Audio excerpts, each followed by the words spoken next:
Asumamos por un momento que el cristianismo ortodoxo tiene razón y nuestras Biblias están correctamente traducidas, por lo tanto deben ser entendidas literal e incuestionablemente en el asunto del infierno, o asumamos que el infierno existe para mucha gente realmente mala, por lo menos como Adolfo Hitler, los terroristas, Gengis Khan, vaya uno a saber a quién ponen en la lista de todas esas personas que odian. Tal vez también para todos los ateos de corazón muy frío, pero también para mucha gente noble, amorosa, quienes tal vez no tengan, quienes tal vez no hayan hecho la oración del pecador antes de morir, personas que por alguna u otra circunstancia no han tenido la oportunidad. Si vamos a darle el mismo peso interpretativo a todos los pasajes, sin desestimar a aquellos que no se ajustan convenientemente con nuestro sistema de creencias, entonces, a decir verdad, muchas más personas deben estar yendo al infierno que solo las pocas mencionadas antes. Multitudes de hechos. ¿Alguna vez ustedes notaron que cuando Yeshua hablaba a las multitudes, casi siempre sus palabras eran un problema para sus cabezas? Estas cosas Yeshua les hablaba a las multitudes en parábolas y sin parábolas no les hablaba, dice Matías capítulo 13. Sus discípulos, sus más íntimos compañeros, siempre se quejaban de que las parábolas eran muy difíciles de entender, por lo cual siempre le preguntaban después en privado, asumiendo que a estas grandes multitudes de gente les estaba negado el entendimiento. Sería porque, como afirma la cristiandad, estaban camino al infierno y por eso les estaba negado. Eran todos fariseos los que estaban sentados escuchando el sermón del monte, por ejemplo. Si ese fuera el caso, ¿por qué Yeshua haría esta verdad tan oscura? Me pregunto. Pero luego encuentro la respuesta de Yeshua en Mordejai 4, dice: cuando se quedó solo, los que estaban alrededor de él, junto con los 12, le preguntaron en cuanto a las parábolas. Y él les dijo: a ustedes se les ha concedido el misterio del reino de Yahweh, pero para los que están fuera, todo se les trata en parábolas, para que viendo, vean y no perciban, y oyendo, oigan y no entiendan, de modo que no se conviertan y se les perdone. Resulta bastante inquietante descubrir que Yeshua escondía la verdad a estas multitudes de personas acerca de cómo librarse del infierno. Tan inquietante como su padre creando uno a sabiendas que millones serían eternamente atormentados en él. Estamos ante una escena turbadora. Miles de personas tenían la oportunidad de oír la verdad de labios del mismo Salvador, pero al parecer Yeshua aparentemente condenó a estas grandes multitudes para siempre sin tener una justa oportunidad de creer. ¿Podría ser que el que pronunció el sermón del monte escondiera este peligro deliberadamente de muchos?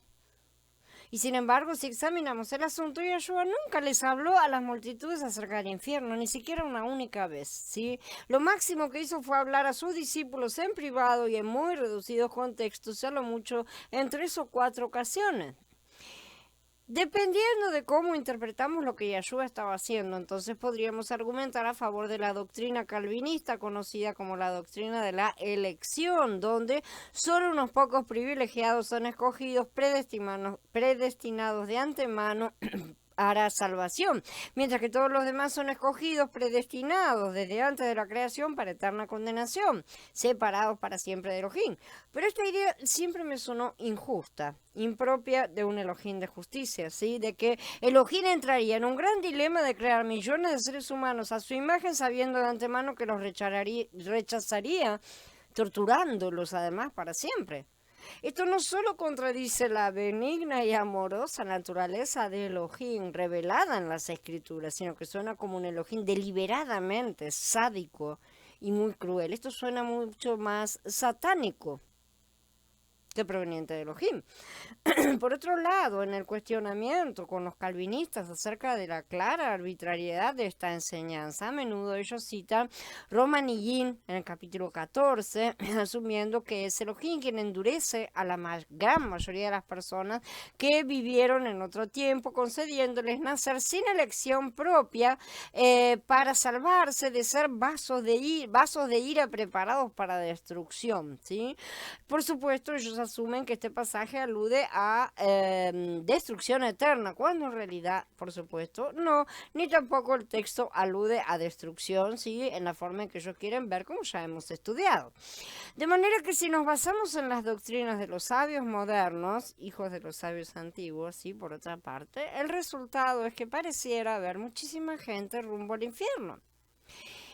En aquella misma hora, Yahshua se regocijó en el Ruach y dijo: yo te alabo, oh Padre, Adón del cielo y de la tierra, porque escondiste estas cosas de los sabios y entendidos y las has revelado a los niños. Esto está en Lucas capítulo 10. Si Yahshua se gozó que su padre escondiera la verdad de estas muy educadas e inteligentes personas de su propio acervo judío, ¿significa que Yahshua estaba contento de que ellos se fueran al infierno? Y teniendo en cuenta el fariseísmo de aquellos, ¿no se aplicaría esta verdad a la gente inteligente y educada de hoy? Incluyendo a los defensores de esta doctrina infernal también. Yahshua constantemente hacía declaraciones como: no todo el que me dice Adón, Adón entrará en el reino de los cielos, sino el que hace la voluntad de mi Padre que está en los cielos, ¿sí? Shaul hizo las mismas declaraciones tanto para judíos como para gentiles. ¿Significa esto que toda persona desobediente va al infierno? ¿Acaso esto no abriría espantosamente la boca del supuesto infierno? Si debemos aplicar igualmente, literalmente, todos los pasajes en nuestras Biblias, y si el tal lugar llamado infierno realmente existe, de acuerdo a la teología cristiana, entonces nuestra lista de personas camino allá no les da la impresión de que se está agrandando a pasos agigantados. De ser así, sinceramente espero que haya alguien que sí califique para el reino del cielo, porque esta sería la pregunta que debería surgir en nuestras cabezas: ¿quién va al infierno y quién no? En los días de Yahshua pareciera que todos los gentiles, o sea, los no judíos, se iban al infierno, aunque parece que todo eso cambió cuando Shaul apareció en escena. Pero antes de Shaul, Yahshua envió a los 12 después de darles instrucciones, diciendo: a estos 12 los envió Yahshua dándoles estas instrucciones: no vayan por los caminos de los gentiles ni entren en las ciudades de los samaritanos, pero vayan más bien a las ovejas perdidas de la casa de Israel. Ya está Matías 10, y en el 15 dice: entonces una mujer kenanita que había salido de aquellas regiones clamaba diciendo: Adón, hijo de David, ten misericordia de mí, mi hija está gravemente atormentada por un demonio. Pero él no le respondía palabra. Entonces se acercaron sus discípulos y le rogaron diciendo: despídela, pues va gritando tras nosotros. Y respondiendo dijo: a mí no me han enviado sino a las ovejas perdidas de la casa de Israel. Esto siempre me molestó grandemente, ¿sí? Si Yahshua sabía que los gentiles en esos días se iban al infierno, la peor mala suerte que una persona podría imaginar, sinceramente, dadas las descripciones de sus defensores, entonces, ¿cómo pudo ignorarlos a todos? Pero no fue solo los gentiles. ¿Qué concluimos entonces? Que Israel no consiguió lo que buscaba, pero los elegidos sí lo consiguieron. Y los demás fueron endurecidos, como está escrito. Y Yahweh les dio un espíritu de sueño, ojos que no ven y oídos que no oyen hasta el día de hoy. Y David dice que su mesa se convierta en trampa y red, en tropezadero y castigo para ellos. Que sus ojos se nublen para que no vean. Y haz que su espalda se doblegue para siempre. En Romanín 11. Si debemos considerar y aplicar todos los pasajes igualmente y con proporción desde nuestras versiones bíblicas modernas, entonces el reino de los cielos, suena más bien como un club ultra exclusivista de la élite, ¿no es cierto?, con una muy limitada membresía, al punto de que hasta los calvinistas deberían plantearse si no están en la cuerda floja, ¿no es cierto?, como también deberían los de la posición del libre albedrío, o sea, los arminianos, ¿sí? Y el resto ni se habla, que ya sientan el calorcito del infierno que se les viene. En conclusión, ¿quién queda para el reino? A menos que haya una alternativa diferente de la que siempre hemos sido enseñados o hemos creído, ¿no es cierto?, porque es lo que nos han inculcado, las probabilidades no se ven muy bien para la mayoría de nosotros. Si el infierno es real, ¿quién es finalmente responsable para propagar la palabra de Elohim y evitar que miles de millones de personas vayan allá? Los calvinistas no están obligados a nada según sus propias teorías, ya que ellos creen que los que irán al cielo son elegidos de antemano, así que lo que ellos creen básicamente es que ningún predesignado creyente perderá su pase de salida del infierno, ¿no es cierto? Incluso si nadie les hablara jamás de Yeshua o solo lo conocieran superficialmente.